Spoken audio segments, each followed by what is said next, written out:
Hey everybody, thanks for clicking this. My name is Strong K and I'd like to welcome you to another episode of How Does That Play Out? And today I want to take a look at The Sea Will Claim Everything, which is in fact a game by Jonas Kyratzes. I hope I'm pronouncing that right.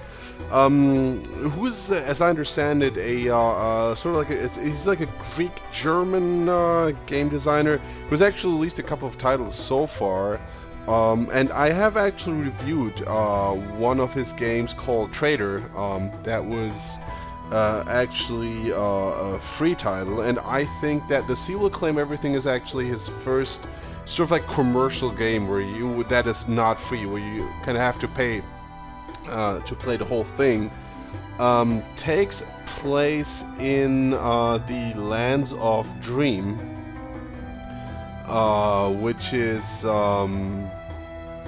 yeah, it's like sort of like a world that has already appeared in previous titles, such as the Fabulous Screech or the strange and somewhat sinister tale of the House at Desert Bridge, or TSASSTOTHADB, as it's also known among fans.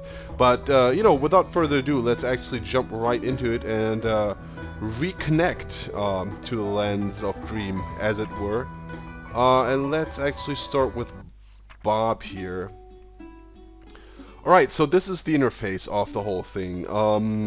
Yeah, it's like a more or less classic point-and-click adventure game. It actually reminded me, like, from the setup of the interface, a lot of Legend Entertainment adventures.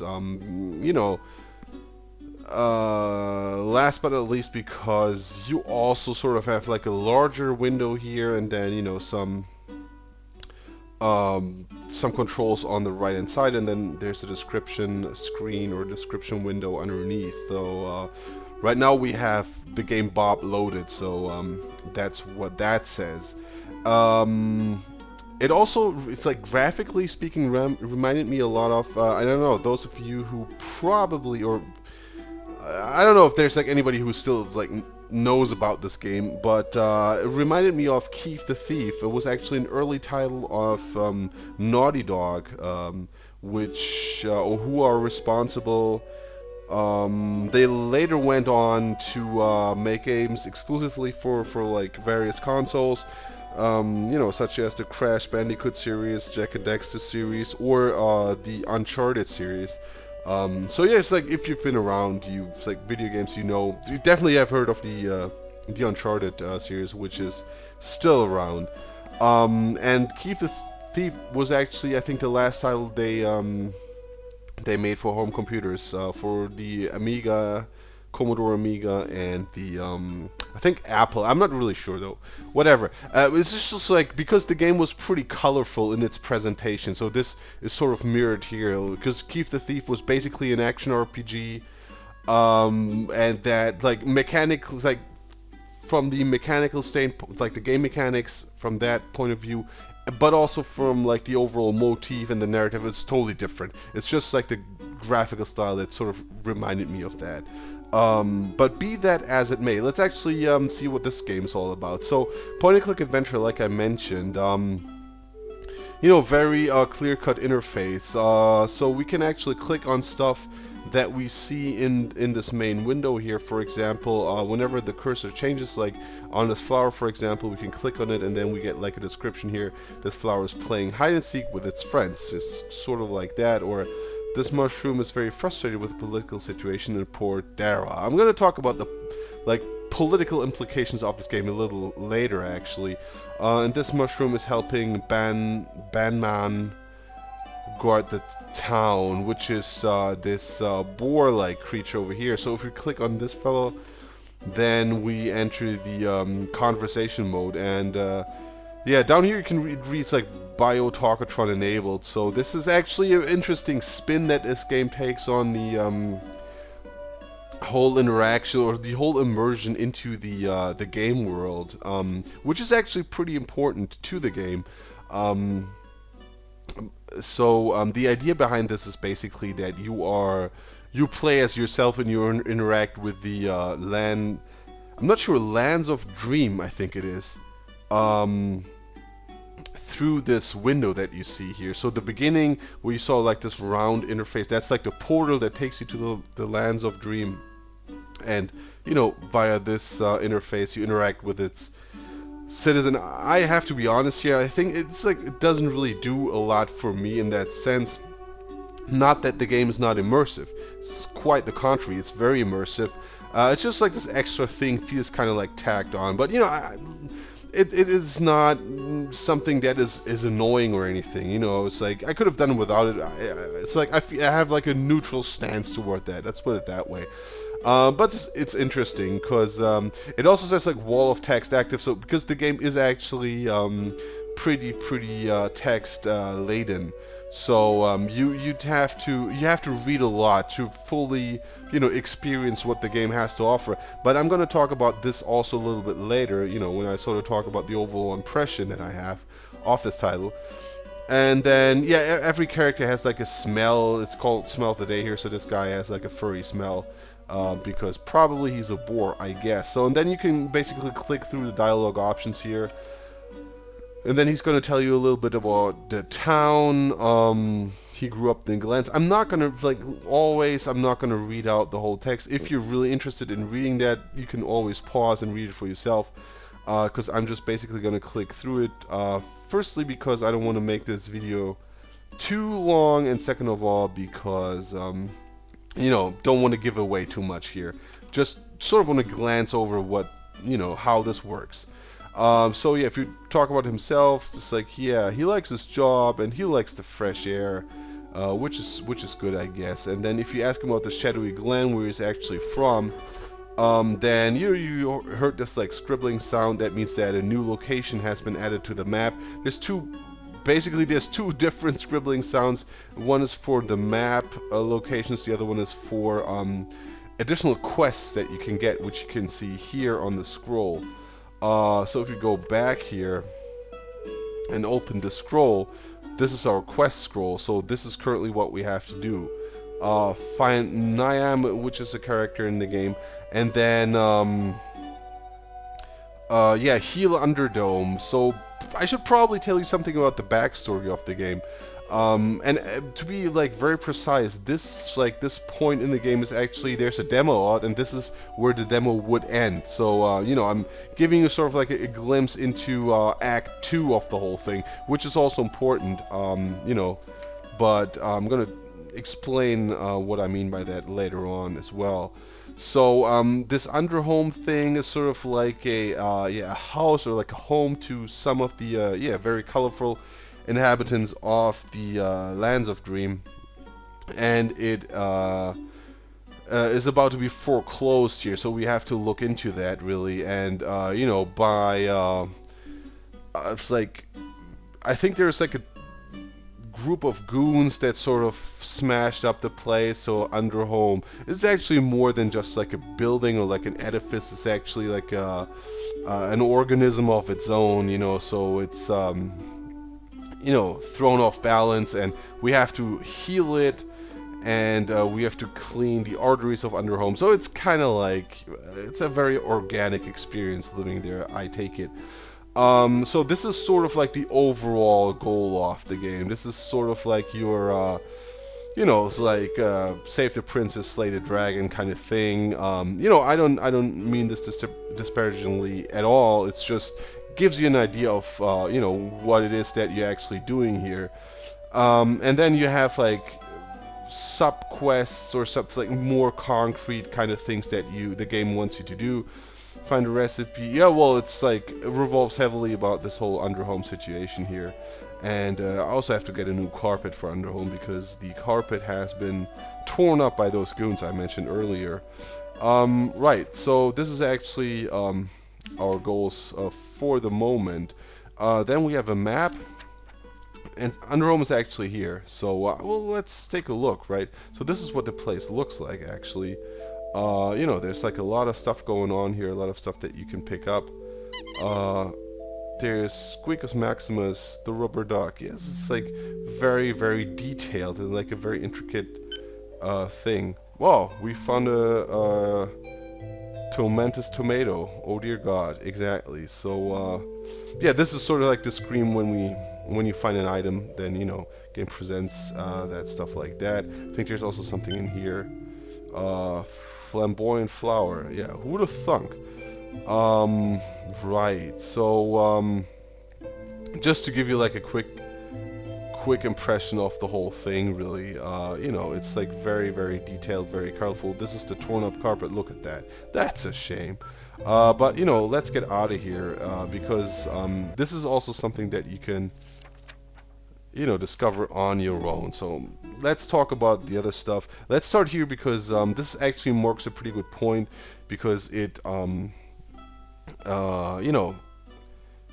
takes you beyond the demo and also showcases some of the shortcomings of the game, which I want to talk about in a second. As you probably have noticed by now, like the very detailedness of the game is actually a key feature of the whole thing. Like you can virtually click on everything and everything has a description, such as like it's like a public well, but Mayor Pangong privatized it and sold it to Lord Urizen or whatever. And this guy's actually like the villain in all of the Lands of Dream titles. So in all of the 3 or 4 games that are out, it's like, should you have played one of the earlier titles, you've heard the name or reason. So yeah, be that as it may. But talking about like the very, very minute and very, very like detailed world description. So this is actually one of the aspects of the game. Like you can click on a lot of stuff here, like the door is stuck, and you heard the scribbling sound. So we now have to find a way of opening the Port Dara Town Hall door. So this is like one of the quests that we have now. And the game even goes so far as that sometimes you can even click on the clouds and get a description here. So if you click on this barrel, then it's like it doesn't really, you don't have to do this, but it's very important. It's like the bird is lost in thought. Yeah, those plants are very hardy. To like give you an idea of the detailedness of the world, and this is actually serves, I think, the purpose of immersing yourself into the game world. I mean, this is no game, and it's important to notice that that you play to finish or play to beat. This is more of like an experience, of taking your time, giving the game some time to, help you immerse yourself into this game world, which is very, very, very intricate. And it's even more important than actually finishing and solving all the puzzles. Sort of like a, stop to smell the flowers kind of experience. It's like, which allows you to get a feeling for the mood that the game tries to set. And mood is a key word, I think, when playing The Sea Will Claim Everything, because it has certain how should I put it, like philosophical undertones. It's basically an analogy of the current state of affairs, and I think you, unless you've been living under a rock for like the last, 2-3 years, what this game is aiming at. It's, and that quality has like sort of like a commentary on the state of current affairs, like a social and political commentary, if you will, that is not too hard to get. It's pretty obvious, actually. Right, so, yeah, it's like, but it's important that you take your time and, get to know this world and its inhabitants, because it is equally important, that you treasure what's really important, like the detailedness of everyday life, and this ties in with the detailedness, or the, see, for example, there's like a lot of stuff that you can do here, like the game, if you click on this, and this you have to find out by yourself. The game does not tell you what all those buttons do. So you've taken 227 steps, which is actually, it doesn't really matter. It's just interesting. It's like a feature to have. Or this button engages the kitten save function, which I think serves no purpose at all. Or this button like flips the this tablet here, then you can, I don't know, this is like the sound, you can turn it off, or, you know, it's like alter the volume here. You can have more detailed description if you want. You can turn off the screen, you know, and so on and so forth. And the same is actually true for different things. Like, let's talk to Captain Pelargos here for a second, because he's a pretty important character. Again, I'm not going to read through all of this. I'm just going to click everything, because what we actually do need is tokens for some reason. We also need a ship from him. So if we end this conversation, we get, like, you know, the item screen again. And again, there's like a lot of stuff to find out. Like, this button plays a squeaky sound, whatever, you know, there's like a ton of stuff. You know, this turns things black and white for no reason again. You know, and the same is true for, like, there's like a button here that in the options menu that lets you make like a weird sound and stuff like that. I don't know. It is actually at times like a little bit too much non sequitur in that way. You know, like, remember the safe game, like Bob, Nipple, 3, Neolithic, and Kitten? I didn't come up with those names. This is what the game gives you, sort of like, you know, again, focusing on like the things of, like, I would call, like, the banality of the quotidian, if that is not too pretentious, but, you know, it's like, what, yeah, it's like, and banality in the sense of that, you know, if you've played your adventure games and you have save games and whatnot, you know, why not call the save games Bob and Nipple, you know, why not? So this is like, you know, this sort of thing, actually. Right, and, yeah, this like very, very, like, look at this. This is super detailed. You know, you got greedy Kirby fish. I don't know. This guy's name's Catnip, by the way. Right, blowfish. There's like a ton of stuff to click on. You know, there's like 4 million things you can talk about with the guys on this island. And, you know, apparently, like, if you click on that, like, you know, you get to know that not only the home, like the Underhome, is being foreclosed, but everybody is facing problems with the, you know, due to the economic situation, really. So you got dwarves that sort of have the same problem, and so on and so forth. You know, this guy even had to close a stall, and then there's again, you know, there's like a 4 million, like, it's amazing how detailed this game is. You know, for all the purposes that I have mentioned so far. Right, let me just click through this stuff real quick, because I actually want to showcase something. You know, sorry if I give anything away now. So we got an inn here. I'm not going to read through everything, really, but what I'm aiming at here... we got another item. I think we got another, oh, there's a leprechaun here. Who's hungry? Alright, one thing I want to point out is that, this is the inventory, by the way. So, you know, pretty standard stuff, adapter, and then you can choose to, like, touch it, smell it, eat it, and, like, get, a second opinion by the mouse. Again, which ties in, like, the only useful things or buttons here are actually the interaction button and sometimes the eat button if you have to, like, drink a potion. Potions are actually an important part of the game. We have the scroll of recipes in our inventory. If we use it, then you know, we have actually learned now about the potion of jellification and the soup of recovery. So you know, this gives us like a list of ingredients that we need to concoct those potions or to refine them, and this is basically your object combination puzzle mechanic in this game. So you cannot use things in the inventory, you know, like so. You just have to, like, go back to Underhome. There's like an alchemy room in there, and then you can combine items. If you use items with people, or if you want to use them with people or other objects, this is being done automatically by the game. So if you, like, have something that the game needs, You click on it. Actually, let's try this out because I think we need to activate the Alchemy room, and we have an item. Right, so power source editor. So this is like two things that we needed, and they now have disappeared from our inventory.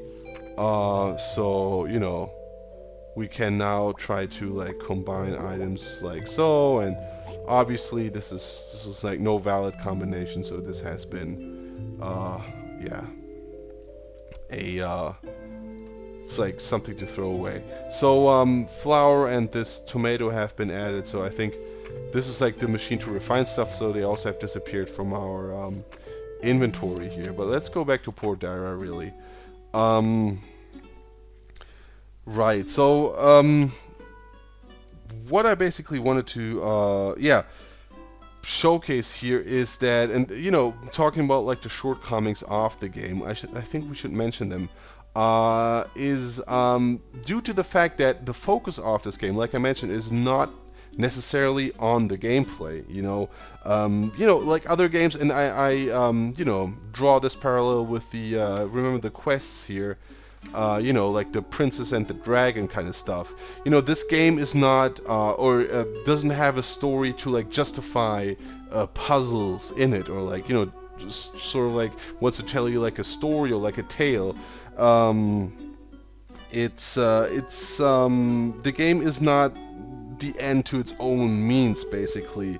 So it's more like a, it's actually more of like a motivational tale, if you will, you know, rather than a quote-unquote normal narrative that is presented here. And what I mean by that is that, you know, as you progress in the game, making progress actually, you'll find out that the commentary portion and the you know, like the analogy to like you know, current affairs is actually getting stronger and stronger. Not only that, but the writer, the author, actually you know, gives you like sort of his own opinion on you know, the events that perspire, or they're currently perspiring in the world, so to speak, and you know, like what can or what should be done, what possibly could be done about them. And it gets actually a lot. Like in the end, it's sort of like in your face. I mean, if you read the stuff that this guy's written, he also wrote Jonas Kyratzes wrote articles on the Escapist magazine, for example. They're actually pretty good. It's just like at times like very, very political, and you know where he's coming from, like what political sort of side he's on. I mean, if you look at, well, we gave it away, but you know, we had some item in our inventory that, let me turn this down a little, that was called Bolshewisky. So you know, he's sort of like left leaning. I mean, not that there's anything wrong with it, like generally speaking, but you know, it's always interesting to hear like different opinions and stuff, but it gets quite obvious and blatant towards the end of the game, you know, concerning the overall tone of, you know, how to do things, who's the good guy, who the bad guys are, and so on and so forth. So you know, kind of like depends on that. I mean, it's still like a very, very nice experience to have, because what this game does actually is you know, and I already mentioned this, is like immerse you in this yeah, I would call it like childlike environment, and not in a bad way, because you know, because this again ties in with the whole motif, you know, like how would you solve a crisis that has befallen the islands of the moon, the sun, and the stars, I think they are. You know, and it takes on like sort of like a yeah, childlike, like a not necessarily naive, but very like simpler, you know, reminds you of simpler days. Remember when you were a child, everything was easy. You were told to share with your friends, you know, play along, like get along with everybody, and so on and so forth. So you know, and again, this makes use of the graphic representation, for example, because those are like, you know, those pictures, those images could have been taken straight out of like a children's book. Also, like, sorry. Although personally, you know, they're not my favorite. You know, if anything, I would rather prefer like something else, because they're like as themselves, like, you know, this graphic side is not too appealing to me, but it makes sense in the larger context of the game, which is cool, I think. So this, yeah, it's like this game puts a lot of effort in, you know, creating a consistent mood and a consistent set of motifs that it then later capitalizes on to sort of, you know, carry across its message, which is like, you know, a legitimate way of doing things. So, you know, no complaints there. What I have to complain about, though, and, you know, sorry to say that, but for those of you who've actually seen some of my videos, especially those where I talk about adventure games, you know, I had the theory, or like theory, but the thing where you have like different acts. I'm not going to repeat everything again, you know, lest I bore the, you know, the steadfast sort of audience that I have, that, you know, those of you who keep watching my videos, thank you, by the way. And the issue that I have, or one of the issues that I have with this game, is that sort of like the acts overspan a little bit, especially like the first one, because basically the first act takes place in Underhome, and you have to get out of Underhome, like try to open the door, and then what the game does is a lot of the stuff that a lot of the quests or the puzzles carry over into the second act. Actually, like a large majority of those items, you know, and this just continues on. For example, if we look at the list of like the scroll of quests now, remember first, like the first time when we looked at it, there was like one page of sorts, and now we have like 3 pages already of stuff to do. And not only that, but, you know, it doesn't really help that this stuff is not really sorted. For example, remember, get a new carpet for Underhome was the last item on page 1. Now it's the last item on page 3. So if you have not played for a longer time, you know, this gets really confusing, because you don't know what you should do next, and, you know, who gets what, or what to do first. Like, should we find a sextant first? Should we get a carrot first? Where do we get the carrot from? Should we get the carpet? It's kind of like get the hair off the dog. Like, what dog are we talking about here? And there's like a dot missing here. Like, I don't know. Whatever. So that's especially like if you, and I did this, for example, I played the demo.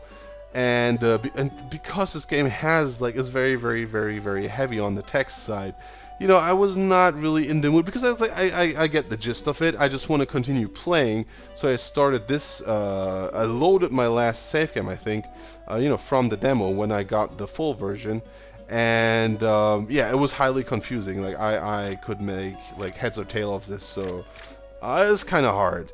And right, so the same is really true for gameplay mechanics, because they really are, you know, it's like the game actually prefers to have its story elements, or like the narrative, whatever, everything else, you know, gives precedence to that over the actual gameplay.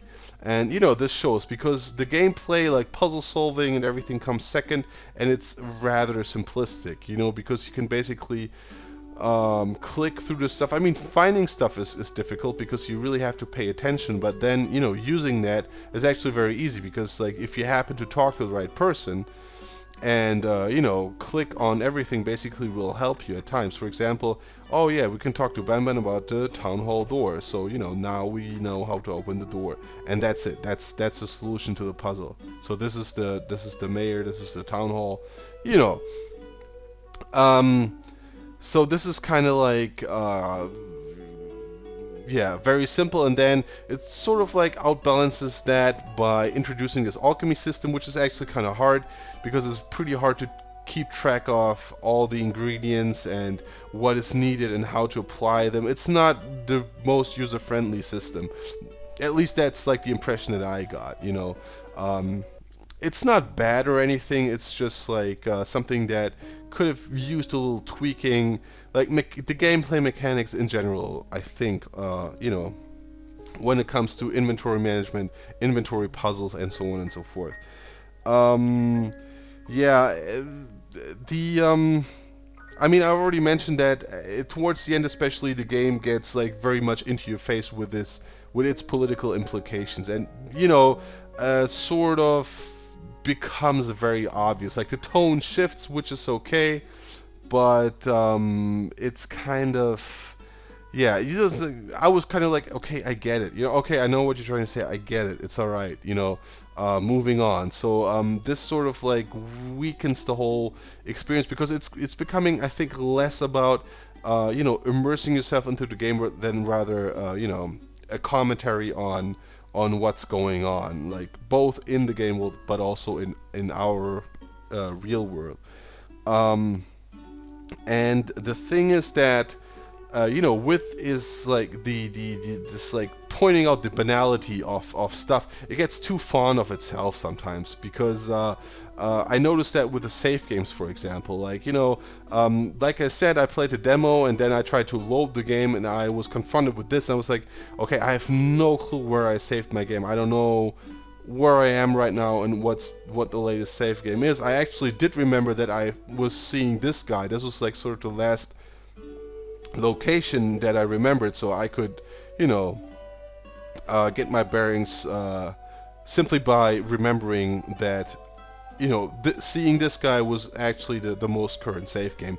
But, you know, if you, for example, I don't know, play the game and then for whatever reason rest playing it for like, I don't know, 2 weeks, 3 weeks, whatever, you come back to this, I don't know if you know, you know, where your latest save game is. So, you know, I get the thing, I get the idea behind this, the buttons and finding out stuff, but sometimes I think this is taking matters too far. I know it ties in with the overall experience and it's nice to have because it's sort of like, yeah, you know, why not call this thing nipple, because, you know, why not? But yeah, this is like sometimes it like this non sequitur gets in the way of the actual playability, and I think, you know, you have to like carefully balance the whole thing. But I think that's about it. Also, like, this is actually, yeah, not, it goes like beyond nitpicking really, but it is really something to think about. It doesn't render the experience void or like makes the game unplayable, by no means. It's still a very good game that I would wholeheartedly recommend. It's just something that, you know, to bear in mind if you think about purchasing this title, which I think goes currently for $10 if I'm not mistaken. You know, again, as always, I'm going to post everything in the description of this video, so rest assured that you have the links and information there. So yeah, would I recommend this game? Absolutely, because I think it's still a great game. You know, if only like for this, yeah, the immersion, this like very, very, yeah, I don't want to call it fairy tale-ish, but, you know, very, very, it gives you like a warm and fuzzy feeling inside, because it's like a really nice world and really nice character. It's not naive, it has like a very, very serious subject matter at its core. So, you know, don't mistake this game for like something a child would play, because it clearly is not, although it may look like it and, you know, at first like sound like it. You know, or read like it actually, but it definitely is not. Right. So, and again, like, don't expect like a hero's tale here. I mean, of course, you are the protagonist, and as such, you know, help the inhabitants of the world with their problems, you know, whatever they may be. But, you know, like I said, this is what I meant by like this motivational tale, that in the end you'll find, you know, you're sort of like working towards a greater good rather than, you know, completing the story and using a narrative or the story as sort of like the means to the end of like lateral thinking puzzles, combining weird things in a very, very unusual way. You know, at first I was thinking of like sort of like Sim City, you know what I mean? It's not quite that, because there clearly is a story and an arc in here, but it has this quality of, you know, like I'm doing something and I will see like an effect on the overall game world rather than, you know, progressing in a certain story. This is sort of like, if you play this, maybe you can relate to that description, like the feeling that I have. You know, because you don't, like I said, you know, you don't slay a dragon, you don't rescue a princess, but, you know, by the sort of like variation and the different reactions to what you're doing, you know, by the characters, you will see changes in the game world. You get like a sense of gratification out of that, or you know, a sense of like satisfaction out of that. So it's like not quite that much, but it's like a SimCity, for example, where you can just, you know, pull some levers and push some buttons, and then you sort of change the cybernetic circles there. But it's it conveys this feeling in a certain way. Let's put it that way. I think I'm making sense here. So yeah, I would absolutely recommend this thing. And if you're unsure, I would, rather than playing the demo, actually, I would actually suggest you play the Fabulous Screech, because this is sort of more of like a you know, you get an insight of what this game will be like as a whole experience, rather than like gameplay wise. Because like I said, gameplay wise, I think by just, you know, watching this, you can pretty much infer how this will play. You know, if you're looking for like the experience like behind this, you know, how this game will maybe affect you, how this game will you know, or what effect this game tries to evoke, I would rather say like play the Fabulous Screech, so you get like if you like that, you know, get this. I would definitely in any case get this game, because you know, like I said, it's a very interesting experience and it's a fun game, you know, so absolutely recommend it. Like I said, everything's going to be in the description as always. If you like this video, yeah, it would be very cool, you know, if you left a comment. Like, I'm always happy for feedback. And I should probably stop talking right now. So yeah, thanks a lot for watching this. Hope you liked it, and I definitely hope to see you soon on my channel. Thanks a lot, and bye.